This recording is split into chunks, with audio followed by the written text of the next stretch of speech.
Avant d'inviter les deux parties au débat, le juge président du Conseil d'État a affirmé à l'entame de cette audience publique qu'il ne peut statuer que sur des faits.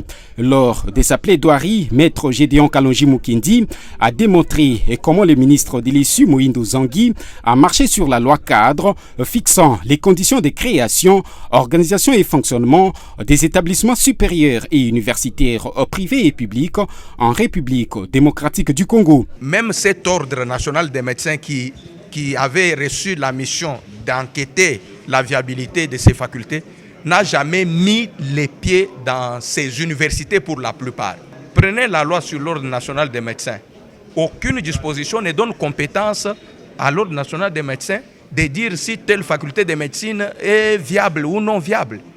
La viabilité est toujours contrôlée par le ministère des tutelles lui-même au travers de ses propres commissions.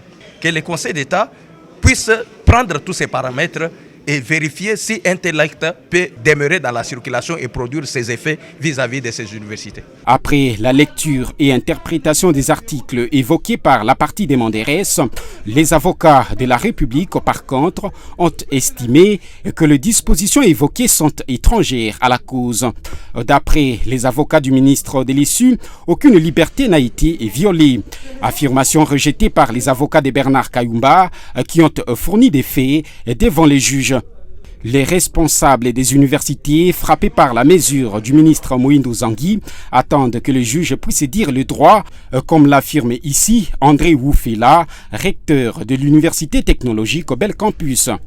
Nous ne sommes pas, comme on l'a dit dans la salle, à considérer comme une boutique. Non, il faut aller visiter Bel Campus, vous allez voir nos bâtiments que beaucoup d'établissements publics n'ont pas. Les diplômés de notre faculté sont autorisés aujourd'hui à exercer aux États-Unis, au Canada et aux Caraïbes. Les débats ainsi déclarés clos par le juge président du Conseil d'État, la décision portant sur la requête en référé liberté sera rendue dans les délais fixés par la loi.